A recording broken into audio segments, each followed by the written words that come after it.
Okay, children. Now let's come to the third and the last aspect of modern scientific theory. Just a quick recap. First was biogeny. Biogeny had 4 points: formation of simple or inorganic molecules, then formation of simple organic molecules, then formation of simple, not simple, complex organic molecules, and then last was formation of protobions. That means we are talking about poisson and microsphere. Then we did biogeny. Biogeny had only 2 points. First was formation of protocell, and the second was formation and control of nucleic acid to form a progenote. Now let's come to the third aspect. The third aspect is cognogeny. What is cognogeny? Evolution of mechanism of perception, expression, and communication. Children, spelling of expression is a little wrong. Kindly ignore that. Write down in your copies where you are writing the notes. Define cognogeny, frequently asked question in boards. So what is cognogeny, children? Cognogeny means that we have formed till now. In biogeny, we formed the first cell. And if you remember, I told you the first cell progenote was unicellular, it was prokaryote, and it was heterotrophic. Why it was heterotrophic? Because already the food was there in the ocean. There was no life, there was nobody to use that, isn't it? So the very first point is development of heterotrophs. So immediately what happened was, once the progenote was formed, he found himself surrounded by carbohydrates, proteins, fats, everything. So what was the need to prepare the food? There was no need to prepare the food. So progenote started surviving on that oceanic soup. Okay, and then gradually what happened was these nutrients started finishing off.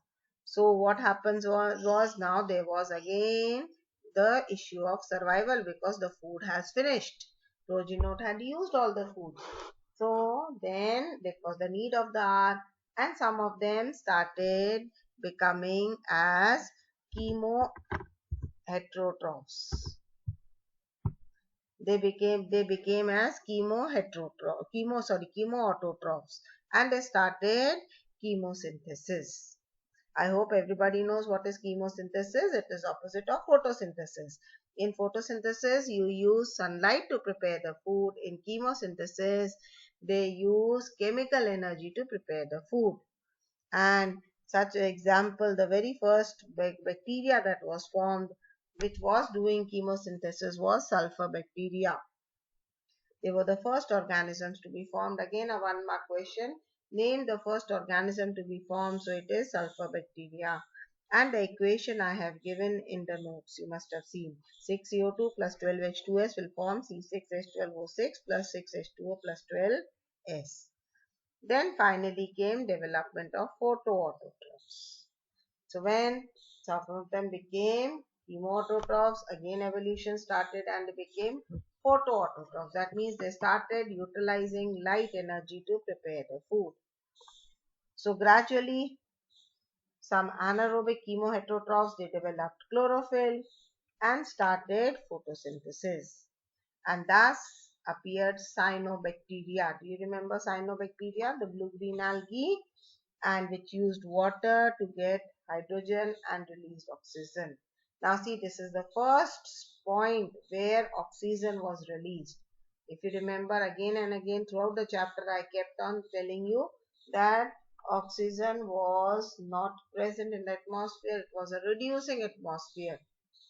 But now, for the very first time, when the cyanobacteria started splitting water to obtain energy, hydrogen was used by photosynthesis and oxygen was released.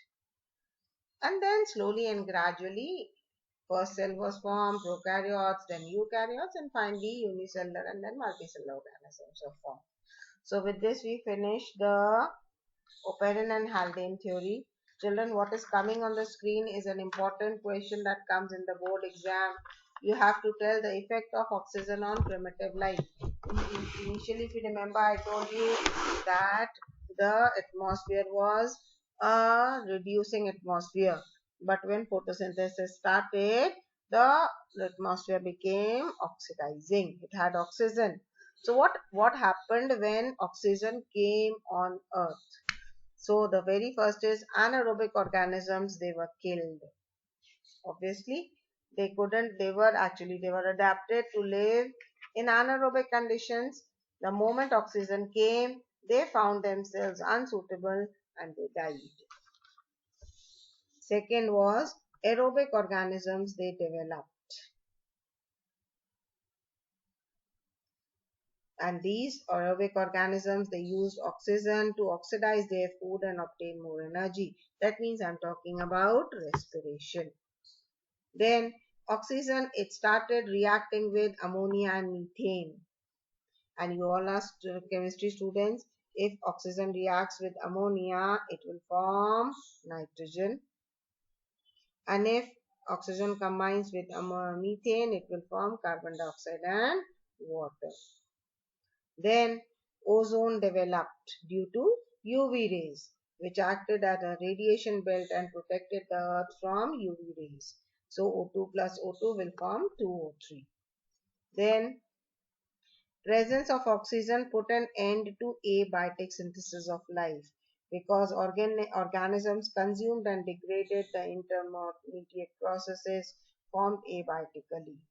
This presence of oxygen resulted in evolution of new forms. So again, children, mark this point in your notes as a reasoning question, that why abiotic synthesis of life is not possible presently. The reason being that for abiotic synthesis of life, you need a reducing atmosphere, whereas here the atmosphere is oxidizing. Then, and the last point is the process of biodegradation started.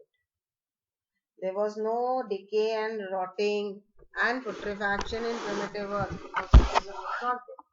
Try to remember class 9 if you are able to remember decay and putrefaction. Decay is complete breakdown of organic food, and putrefaction is incomplete breakdown producing bad smell. So this all is occurring, this decay and putrefaction is occurring and because of oxygen. Till you don't open the chips, the packet of the chips, no biodegradation occurs, isn't it? But the moment you open the chips and keep it in open, then after a few days you can see some smell coming or the taste is bad. The reason is because biodegradation has occurred. So till the chips are inside the packet, they have, you must have seen, you must have noticed the bag would be very big, fulla, and you'll have a handful of chips. Why? Because they have filled nitrogen in it to prevent biodegradation. So children, with this we complete the chapter Origin of Life. This chapter Origin of Life is very simple, children. If you copy down the notes and then you learn the headings only and then describe the headings yourself, you'll be able to get full marks.